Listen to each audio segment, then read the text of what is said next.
अस्सलाम वालेकुम जी। आज आप लोगों के लिए बना रहे हैं एक मफ़िन की वैरायटी। ये मैंने एक जगह खाई थी अपनी फ्रेंड की तरफ चाय पर, मुझे बहुत अच्छी लगी थी, इसलिए मैंने कहा आप लोगों के साथ शेयर कर लेते हैं।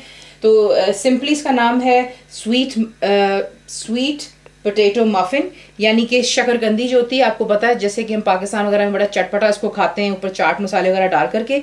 इसके आज बनेंगे मफ़िन्स। आपको दिखा दिया कि वो पकने से पहले कुछ उसका कलर यूं होता है, लाइट पर्पल सा होता है, और पक जाने के बाद काफ़ी गाढ़ा हो जाता है। आपने इसको सिंपली खुले पानी में डाल करके अच्छी तरह इसको तब तक बॉईल करना है जब तक कि आप देखेंगे कि छुरी बीच में जब आप डालें तो ईजिली ये देखें अंदर इंसर्ट होती है और निकल आती है। तो ये आपने करना है अच्छी तरह बॉईल करके। हमने यहाँ पे रखी हुई शकरकंदी, that's sweet potato.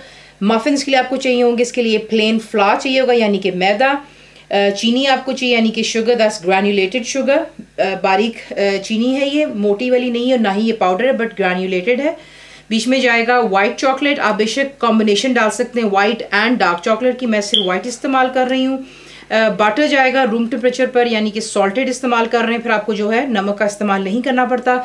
Sliced almonds ये आपको पैकेट्स में आसानी से मिल जाते हैं, और अगर आपको नहीं मिलते हैं तो जो घर पर आपके सादे बादाम होते हैं उन्हें उबाल करके उन्हें छील लें और जो है इसको यूं बारीक काट लीजिएगा। बीच में जाएगी किशमिश, यानी कि रेजन्स। अंडे जाएंगे, दैट्स एग्स। बीच में जाएगा इसमें बेकिंग पाउडर, और जाएगा बीच में सिनेमन पाउडर, यानी कि दालचीनी का पाउडर। थोड़ा सा हम इसमें दूध का इस्तेमाल करेंगे। अवन को आप कर लेंगे pre heat 180 centigrade, 350 Fahrenheit, gas mark 4।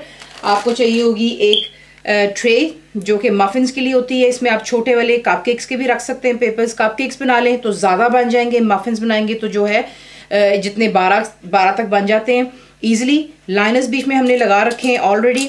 तो अवन प्री हीट हो चुका है, ये भी काम हो गया। अब आपको दिखा देते हैं कि इसको हमने बनाना है। बॉईल करने से होता है कि इसका जो है अंदर का जो होता है गूदा भी बिल्कुल सॉफ्ट हो जाता है और स्किन ईजिली पील ऑफ हो जाती है। इसे आप पील ऑफ करेंगे और अच्छी तरह इसको आपने मैश कर लेना है। और जो है इसको ये काम पहले कर लेते हैं, तो इसका छिलका उतार लें और इसको अच्छी तरह एक फॉक की मदद से मैश कर लें। परफेक्टली हो चुका है मैशअप। ये हो गया एक काम, और आपने वेट करना है कि थोड़ा सा ठंडा हो जाए। ज़्यादा आप इसको गरम गरम में मत इस्तेमाल कीजिएगा, क्योंकि इसमें हमने भी दूध भी डालना है, अंडे भी डालने हैं। तो ये कि ये ना कि चीज़ें ओवर कहीं कुक हो जाएं ज़्यादा गर्म चीज़ की वजह से, तो उसको थोड़ा सा ठंडा ले लें। उसमें आप डालेंगे जो कि आपका प्लेन फ्लावर है, यानी कि मैदा चला गया बीच में, सिनेमन पाउडर यानी कि दालचीनी का पाउडर, और बेकिंग पाउडर डाल करके आपने इसको अच्छी तरह जो है एक ड्राई स्पून की मदद से इसको पहले आप छान लेंगे, और छानने के बाद अच्छी तरह मिक्स कर लें ताकि तमाम चीज़ें जो हैं बेकिंग पाउडर ख़ास तौर पर जो है आपके मैदे के साथ में मिक्सअप हो जाए। और इसको एक साइड पर रख लेते हैं। बोल लेंगे उसमें हम डालेंगे जो कि हमारा मक्खन है यहाँ पर, और ये चलेगी चीनी, और इसे अच्छी तरह बीट करेंगे हाई स्पीड पर जब तक कि जो मक्खन है बिल्कुल क्रीमी हो जाए। बटर और चीनी को मिलाने के बाद आप बीच में ऐड करते हैं जो कि आपके यहाँ पर स्वीट पोटैटोज़ हैं, मैशअप किए हुए हैं, और ये चला गया बीच में। और इसके बाद साथ ही आप यहीं पर ऐड करेंगे जो कि आपको एग्स दिखाए थे, और इनको डाल करके आपने बहुत अच्छी तरह जो है दोबारा बीट करना है हाई स्पीड पे जब तक कि तमाम चीज़ें परफेक्टली मिक्सअप हो जाए।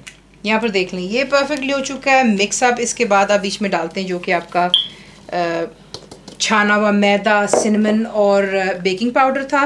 बीच में आप डालते हैं जो कि दूध था, और इसको आप अच्छी तरह बीट कर लें जब तक कि एक अच्छी सी इसकी जो है टेक्सचर बने। सब कुछ इक्वली जब मिक्सअप हो जाएगा तो आप क्या कर सकते हैं, जो आपकी वाइट चॉकलेट है जो है आधे से ज़्यादा हम बीच में डाल रहे हैं, थोड़ी सी रखेंगे गार्निशिंग के लिए। इसी तरह जो बादाम है स्लाइस्ड आधे से ज़्यादा बीच में डाल दिए हैं, बाकी जो है हम कर लेंगे इसको गार्निशिंग के लिए। इसी तरह रेजन्स भी बीच में डालेंगे और थोड़े से हम छोड़ देंगे गार्निशिंग के लिए। ठीक है, ये हो गया। इसको अच्छी तरह मिक्स कर लें और फिर आपको दिखाते हैं कि आपने इसको किसी के से लाइनर में फिल करना है। मिक्स कर लेने के बाद आपने क्या करना है, जो आपके लाइनर्स हैं उसके अंदर आप डालेंगे 3/4 आप इसको फिल कर लेते हैं। ठीक है, और इनको फिल कर लेने के बाद इसके ऊपर जो है आप थोड़ी सी वाइट चॉकलेट डाल देंगे यूं करके। उसके साथ ही आप थोड़े से स्लाइस्ड आमंड्स डाल दीजिएगा, और चंद ऊपर रेजन्स डाल देते हैं। इसी तरीके से आपने जो है तमाम लाइन इसको पहले फिल कर, आप इन्हें फिल कर लेते हैं ऊपर। अगर आपने रेजन्स आपको नहीं पसंद है तो बेशक बीच में डाल लें। अगर आपको कोकोनट पसंद है बीच में कोकोनट भी ऐड कर सकते हैं। इसका जायका आप देखेंगे बहुत ही अच्छा होता है और माशाल्लाह से बहुत ही ज़्यादा सॉफ्ट और मॉइस्ट बनते हैं। क्यों? क्योंकि आपको पता है आलू जो होता है वो किसी भी तरीके से इस्तेमाल किया जाए वो बहुत सॉफ्ट चीज़ कर देता है, चाहे वो शामी हो, चाहे वो यहाँ पर हम मफिन्स बना रहे हैं या कपकेक्स कर लें आप। इन्हें हम डालेंगे बेक करने के लिए फॉर अबाउट 12 to 15 मिनट्स, और अंटिल आप टूथपिक लें और बीच में इंसर्ट करते हैं वो साफ़ निकलती है। इसके आपके मतलब आपके कपकेक्स हों या मफिन्स वो तैयार है।